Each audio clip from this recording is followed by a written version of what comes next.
is Tarik Talk.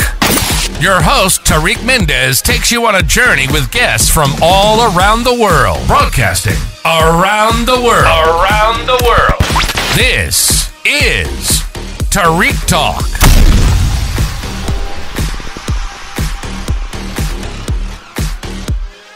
Today I'm here with Avni Patel. Did I get that right? Yes. Awesome. I am at the Chishama Arts Open Art Studios. Thank you so much for being on the podcast. How are you today? I'm good. How are you? Good, thank you. Can you tell me a little bit about yourself as an artist? So, as an artist, I'm an abstract painter, expressionist. My work is about nature, sound, music, elements of textiles, and just joyfulness in my paintings. Yes. The thing I like that caught my attention about your art is that it's very happy. It takes you to a portal, and it brings happiness and relaxed.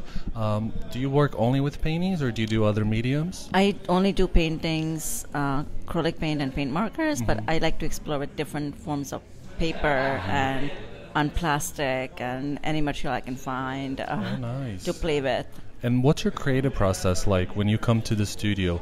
Do you get to work right away, or do you have to have a coffee, meditate, read the newspaper? How is that for you? So when I come to the studio, I just like to sit for a moment, look at my paintings, look at my color studies, that which I create about 300-400 drawings. I call them my vocabularies. So I look at them and then I start the process. Oh, nice. With the whole, with my music and my dance, and I go with the color, playfulness with them. Oh, wow. And do you like to work more in the daytime or nighttime, or are you spontaneous? I'm a more daytime, morning person. So I usually get around 7:30, 8 o'clock in the morning. Oh, wow.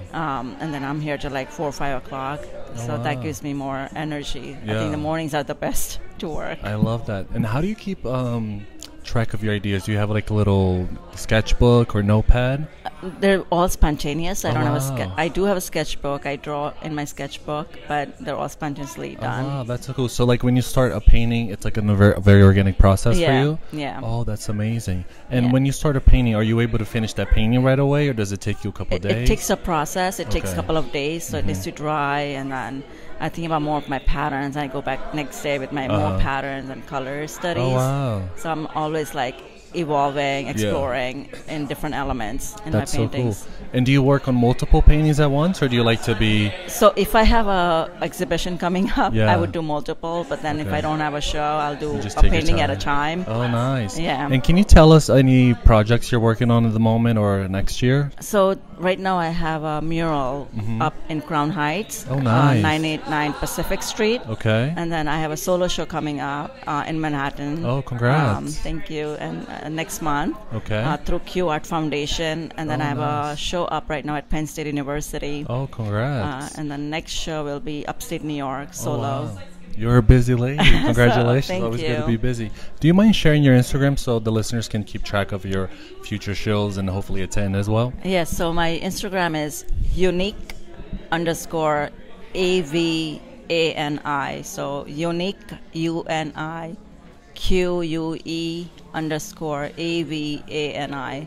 Awesome. And do you have any projects or dream collaborations that you want to do in the future, big sculptures or a different medium you want to try? Yes, I really want to create a big sculpture out of my little creatures. So I think that will connect with three-dimensional landscape and also the movement of nature. I would love to do that. I would love the first thing I noticed when I saw your work, it reminded me at first I thought beautiful work, of course, but I also thought those large sculptures that they do at a music festival, or a cool playground for kids that's 3D where they can climb. I think it would be so cool.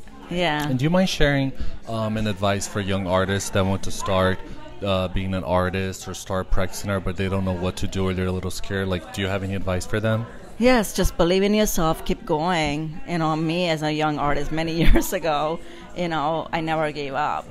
Even though New York is a tough place to be an artist, but I've been doing it for 25 years. So keep going and just create something that's in you. Never give up. Oh, I love that. And do you think how would you say your work has changed over the 25 years, when you first started to now? So first, it has been evolving, which is I love in my work. It has changed, but the true vividness of colors are still in my paintings. Yeah. So it's going in a happy mode, the recent work. Oh, wow. And its connection with like nature and human. Oh, wow. So that's what my work is based on now. That's so cool. Yeah. And once you paint a painting, and if like you're not sure how to finish or you don't like it, do you normally throw that painting out, or do you leave it aside and go back to it in the future? I always correct that painting. Okay. I never throw it out because I don't like to throw anything away. As like an environmentalist, you know, you don't want to harm things. So I make something that's destroyed into, again, the process of overlapping of more colors and patterns. Oh, wow. And do you ever go back to your old work and try to like reference yourself a little bit, or like redo something you did in the past? I do. I go back and forth looking at my old work, and I'm like, oh, how did I do that? And now I need to recreate that in the new work.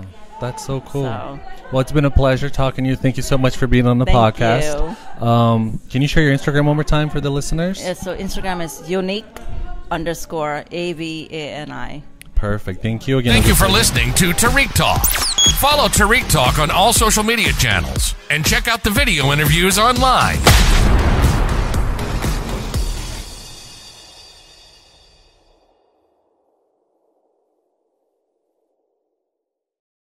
This is Tarik Talk. Your host, Tarik Mendes, takes you on a journey with guests from all around the world. Broadcasting around the world. Around the world. This is Tarik Talk.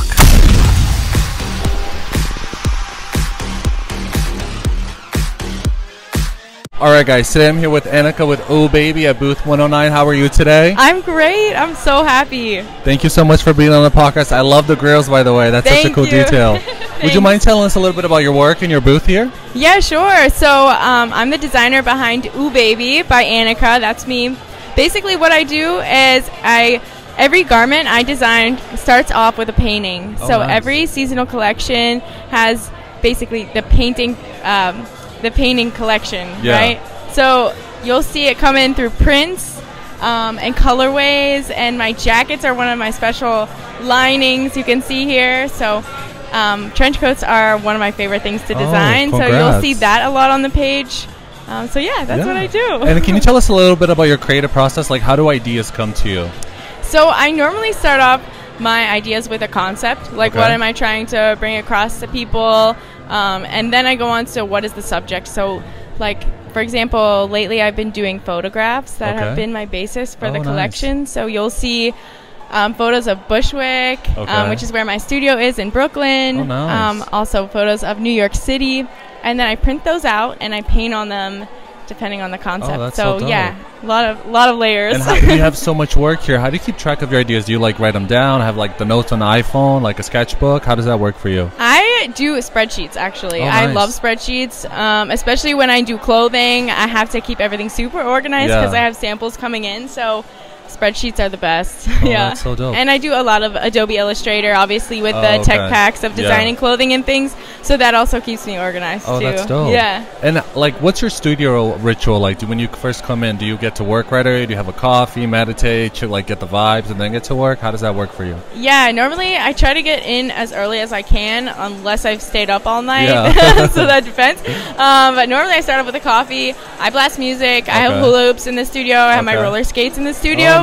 So it depends on the day, but I normally like to start it off creatively, not right in the emails. You know what I'm saying? Very so maybe smart, just a little creative energy going and good music. Oh, I love that. You have such a good vibe. Thanks. And do you have any dream projects that you want to do in the future, where there's big life-size sculptures or collabs or anything like that? You know, I honestly, I just want to continue to scale my business. Right now I'm on such a incline, and I'm so excited to continue sharing this. So basically I just want to focus on making the best product that I can, and I know that whatever's meant to be will be, and collaborations, of course, with larger brands. I think my biggest goal is getting into a couple large stores across the United States and hopefully internationally. I won't limit that to a specific company or person. but basically just continued on to living off my designs and art and growing the brand and bringing it to more people. That's what I want. Yeah. And then, do you have any advice for like young art? Because a lot of listeners always ask me, "Oh, can you ask your guests like what's an advice for like a young artist that like wants to try, but they're scared, or they don't know how to start? Like, what would you tell them?" Like, my advice would be figure out where this feeling is coming from. Like, is it a genuine feeling? What avenue do you want to go into? Do you want to go into painting, clothing? Do you want to try it all? And then my kind of deciding factor to, like, I had to make money, right? Yeah. So I dropped out of college and I had to make money. So I found a sales channel, and that happened to be a street market. And that literally changed my life because it was in front of so many people, which I recommend. Going to your local markets. Every city has a market. Go bring your art, bring your clothes, bring your whatever, photographs. Bring them there in front of people, get their feedback, sell it, get it out there in the world, and it starts to like go like momentum, a tumbleweed. Yeah. So I would just say get it in front of as many people as you can. That's dope. And going back to your art, I see like you seem to use like a lot of mediums. Like I'm guessing like spray paint, acrylic. Yeah. Can you like describe a little bit like about the materials you use? Yeah, each piece like changes up, and obviously I love clothes so much that I have a lot of fabric samples. So basically I'll use like some patches, which is a signature of Ooh Baby. Spray paint, you're totally right. Graffiti markers. Dope. I just started with oil, so I have an oil painting over there, which is awesome. Oh, cool. So yeah, this one's got like a leather belt in it. So I really like using textiles because it ties in the clothing so well. That's so on brand. That's so genius. Well, thank you so much for being on the podcast. Can you just plug in your Instagram one more time? Yeah, my Instagram is Ooh Baby by Annika. OOHBABYBYANIKA. Ooh Baby by Annika. Thank you so much, guys. Check her work. It's so dope. She's at booth 109. And thank you again. It was a pleasure meeting you. Thank you for listening to Tarik Talk. Follow Tarik Talk on all social media channels and check out the video interviews online.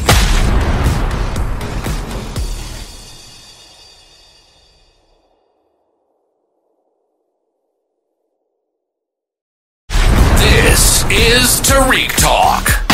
Your host, Tarik Mendes, takes you on a journey with guests from all around the world. Broadcasting around the world. Around the world. This is Tarik Talk.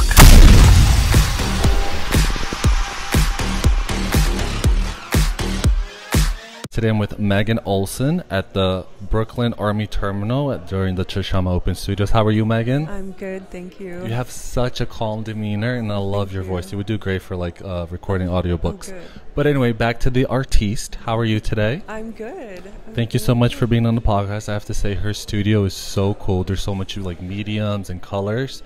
Can you describe yourself a little bit as an artist? Sure. I'm an abstract painter. Okay. And I have a lot of inspiration from the early modernist painters of the 30s and 40s. Oh, wow. And while I was in school in San Francisco in the 90s, I hung out with a lot of graffiti writers. Oh, wow. And so I kind of merged both of these influences into an abstract form of my own sort of abstracted language. Yeah. And so now when I do it, it's almost like automatic writing. Yeah. Yeah. Wow, it's so I never seen anything like this, and you just said it beautifully. Like, it's so authentic. Like, it does bring back to the graffiti, like the inspiration, but the way you did it is so like magnificent. And can you tell me a little bit about your creative process? Like, how do ideas come to you? Usually I start with color. I'm really, really interested in color theory and how colors work together. There are certain colors that I use because of the palette, just a personal choice. There are some pieces that I've done in the past that were sort of based on different challenges that my color theory teacher had presented. One was psychological color, local color, social color. There's all of these conceptual ideas behind color too. So for me, color is really one of the most important starting points.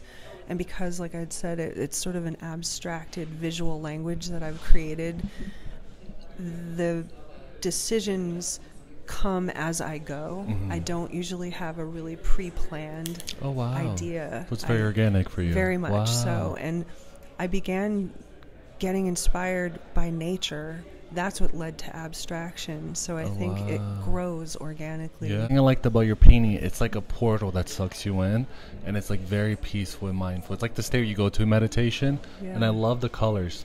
Thank you. And like, what's your studio ritual like when you come in? Are you able to get like to work right away? Yes. Or do you have to have a coffee or meditate or anything like that? No, you know what? You're right. Actually, I do. I need to. I make a tea. Oh, wow, I have a lot of different kinds of tea here. here. Oh, fancy. I love coffee in the morning, but you know, when I come here, I'll have some tea, and I decide what I'm going to jump into. Usually it's something smaller where I'm sitting down and just sort of approaching it on the easel. Okay.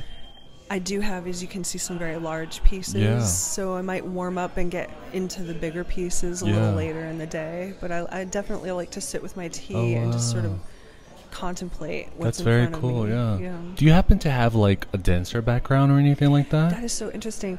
I personally don't, but my husband has worked for Bill T. Jones, the famous dancer, for many, many years. And so I do think seeing so much modern dance has definitely influenced the work a little. Just movement is important. And because your work, especially, there's such a beautiful like coordination, you know. It's so like it flows so beautifully together.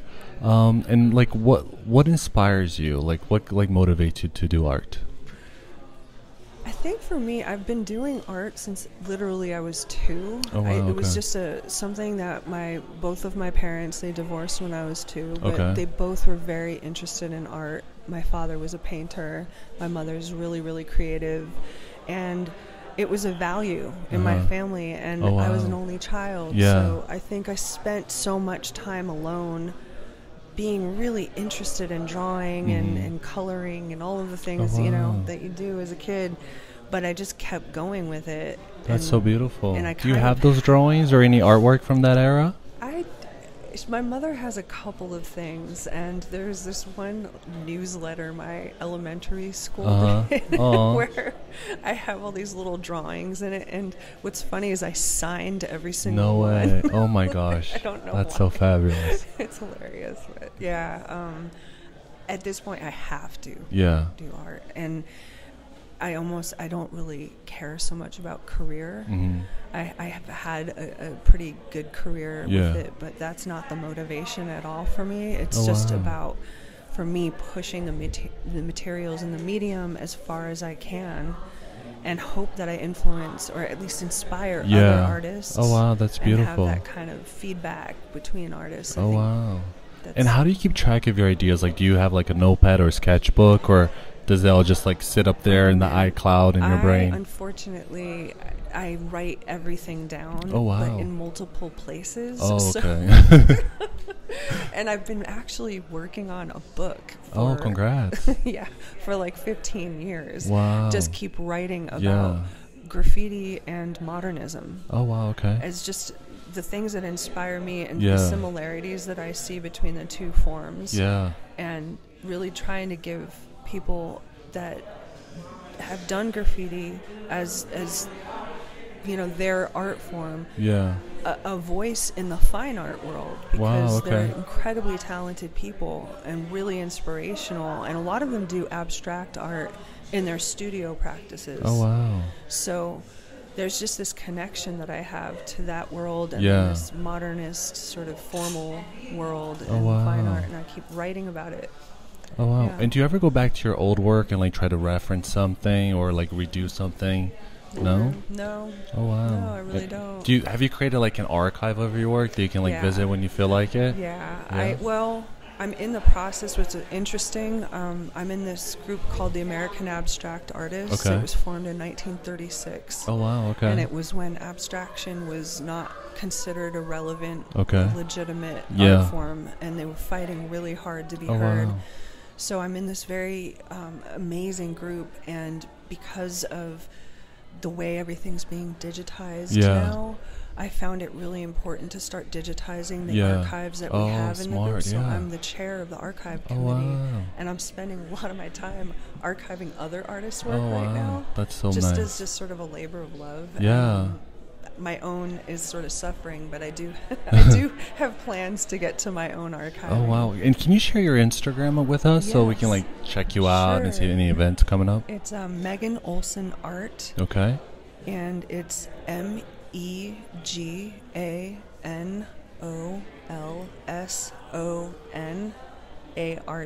Oh, perfect. I always joke with people I interview, like whenever I ask for the Instagram, it's like we become cheerleaders because we start spelling. Right. And do you have any events coming up this year or next year? I do actually. Excuse me. A friend of mine she has a store in the East Hampton. Okay. She's doing a pop-up in the Lower East Side. Oh, nice. It's to be announced later in December, where they're going to feature my work. But I also have started painting on clothing. Oh, nice. So I'm going to do a little capsule for that event. Oh, wow. And then I'm in a group show in February with the American Abstract Artists. I'm not sure the venue and the information about that. And make sure to follow her, you guys, so we can all see. Thank you so much. Of course. And thank you so much, Megan. It's been a pleasure meeting you. You have the coolest vibe so far today. So chill, so relaxing.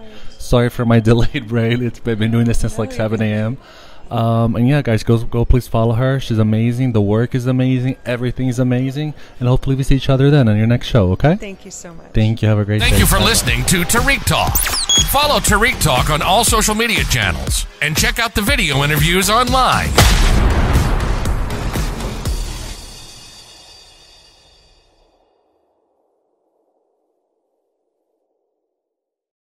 This is Tarik Talk.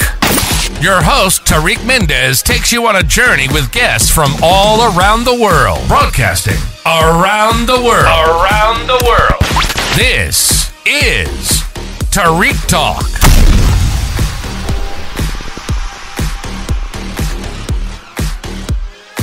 Alright guys, today I'm here with James at the Chishama Open Art Studios. Do you mind sharing with us your Instagram, James? Sure. It's James Frederick Rose. And can you spell that for the non-English speaking people? Yes. JamesFredericricRose. Perfect. And can you tell me a little bit about yourself as an artist? Well, I've been painting for several years. I went to art school. I've been here at Chishama for about 8 years. And originally from upstate New York, but spent a long time in California. And I'm here now in New York City for about 12, 13 years now. Oh, wow. So I've been around.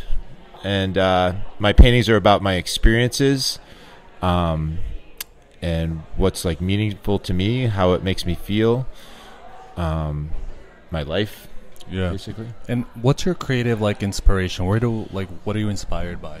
Right now, it's about how I feel when I'm in the outdoors, like when I go out into like the wilderness or to the beach. Yeah, just like the elements. I'm feeling the elements, and like water is something that's really something that I feel has like a lot of meaning. Makes me feel like completely changes like my whole consciousness when I like get into the water or when I'm around water. Yeah. And there's also like a lot of just as like human beings, water has a lot of meaning to us. It's like life, transformation, you know, everything about water. So when my main thing I'm looking at right now in painting is like water in like natural places. Can you go, because you seem to be like a nature person, I am myself as well. Can you go long periods of time without being in nature or by water? No. No, right? No, I have to go. Like, I'm drawn to it. I need to be near it. Like, I was in San Francisco. It's like a peninsula surrounded by water. Now I'm in Brooklyn, which is the studio here. Chishama is right on the water. And I live, you know, in Bay Ridge, which is near the Verrazano, you know, on the water. And I love it. I try to get out on boats. I paint the harbor, go to the beach. I paint the beach. I go up in the mountains. I'm near a stream or a waterfall. Okay, cool. And how do you keep track of your ideas? Because I see you have so many different subjects. Do you have like a notepad or a sketchbook or? I go around sometimes with a large pad of paper, like 16 by 20 inch. I like Bristol because it's smooth. That's dedication. Yeah, I like smooth Bristol and charcoal, and I can like really get in there and like move the charcoal around. It just kind of glides around on the surface of the Bristol paper, and it's bright white, so I can bring these whites out of you know, like lots of tones, grays and blacks. So I do that from life. I go and draw from life, and that's mostly like around the city. I'll go to like Prospect Park and sit on a bench and draw a tree. Or you know, just anywhere around Brooklyn. But I also, for years, I was interested in painting subways and people moving around on subways. And I've kind of made the connection from that work to this work in that we are all made out of water. Yeah. And when you see that could be a waterfall, that painting right there, the people coming down the stairs. It's like a human waterfall, you know, full of water. We're all full of blood and water, you know, and it has maybe the same sort of feeling to me. So that's like a connection I've been able to make about my past work. I haven't gone back to urban settings in a while. It's been a couple of years. I've been focused on nature and the outdoors. Oh, wow. So from those sketches that you do when you're outside, do those get transferred and become actual paintings? I learn a lot from that. I also take photographs. I have my cell phone, and I'm just like, so I see something, and I'm like, click. I'll take like 1 million photos. I have like hundreds of photos from a hike, you know. And you know, I go out. I have a son. I have a 12-year-old son, and congrats. He's like my partner, and we go out. And roam around the woods and find swimming holes. And, nice. You know, nice into painting too. No, not really. He's creative. He's probably going to get into film. He'd be thrilled to know more about your podcast. Of course, like have him on show. Yeah, because that's something he'd be interested in. That's cool. You know, he wants to get into like film production. Yeah. He's always commenting on like the sound quality of a movie or something like that. You know, these little. He has like an ear for that. Yeah, he's really that's an extra talent. He could be the next Scorsese, as they maybe. Say, right? Yeah, that'll be dope. Yeah. And then, do you have like any studio ritual practices? Like when you first come in, can you get to work right away? You have to have a coffee, meditate. I need to chill out for a little bit. Okay. Yeah, just spend some time here. I drink tea. I was really excited when they put the hot water dispenser outside here. It's right outside my studio. Yeah. So as soon as that was brought in here, I went and got a bunch of tea in a mug, and I drink some green tea and listen to some music. Put my headphones on. And I don't want to spend. It's tricky once you open up the computer and all of a sudden you're on like social media and stuff. You know, I'll spend a little while. Spend a little while, but then I gotta like switch it off. And I try to like have like an idea, something I want to paint when I come in here, so I can like get started. Yeah, and it's good also to like stop in a painting where you know what you're going to do next. Yeah, so that when you come in here, you have it already. You're going to roll right into your next thing, you know, because it's already, you know, I know what I need to do. I know, and once I get started, then it's like an obsession for like 3 hours. Nice. Yeah, I'm listening to music and painting. Do you like to work in the daytime, nighttime, or for you to like more spontaneous? Nighttime? More nighttime. Yeah, definitely. And when you start a painting, like, are you able to like step back? Because I interview a lot of artists. I've done like over 100 episodes so far. A lot of like 50. It's like 50-50. 50% they're able to like step back and continue the artwork, where other 50 like they have so much anxiety to not finish it. To finish it, and otherwise they lose the thought. Which one would you describe yourself as? I like to finish things as quickly as possible. You know, it's like I said, it's like you get obsessed with it, you know. But I can stop. Yeah. And then and also it is good to stop. Like I said, also like it's good to stop where you know the next thing you're gonna do. Yeah. So when you come into the studio, you get right into it. Yeah. But I do like to finish things as quickly as possible. I'm a pretty fast painter. Yeah. And do you work like on multiple paintings at once? Or? I do. Yeah, I do. For the most part, I'll start one and then finish it, but I can have a couple going at a time. Okay. Yep. Okay. And I've been doing interviews today since 7 a.m. Okay. The fact that you have CDs, that's the coolest thing I've seen today. I have not seen an art studio with actual CDs. Oh, the CDs. In so long. This is so cool to see. Yeah. I am usually streaming my music, but I do have a CD collection still. Yeah. It shows my age a little bit. No, not at all. That's so rare to like actually find. I got my like punk rock over there ready to go. And do you have any like dream projects or collabs that like you want to do, whether it's like big sculptures or like life-size sculptures? Do you have anything? Let's see. Well, I've just got a residency, and that's something that's always kind of like escaped me. So I'm really excited about this coming summer. Oh, cool. I'm going to be on a vineyard in Sonoma. Oh, nice. It's going to be awesome for 2 weeks. I got this house to myself right on the Russian River. Oh, wow. So I'm going to be able to like paint this like body of work about this river, how it kind of twists through this land, and it feeds the vineyard, it feeds the life there. This river is like the artery that goes through that land. That's so dope. So I'm really excited about that. So I guess as far as like bodies of work, I just want to keep doing what I'm doing now. Oh wow. You know, I'm really excited about what I'm doing right now. Very dope. And can you share your Instagram with us so people can follow you and check out your work? Sure. It's James Frederick Rose. Okay. Yep. Perfect. Yep. All right. Thank you so much, James. It's been a pleasure meeting you. Nice to meet you too. Hopefully see each other around. Okay. Who knows? All right. Till next time. Thank you. Thank you. Thank you for listening to Tarik Talk. Follow Tarik Talk on all social media channels and check out the video interviews online.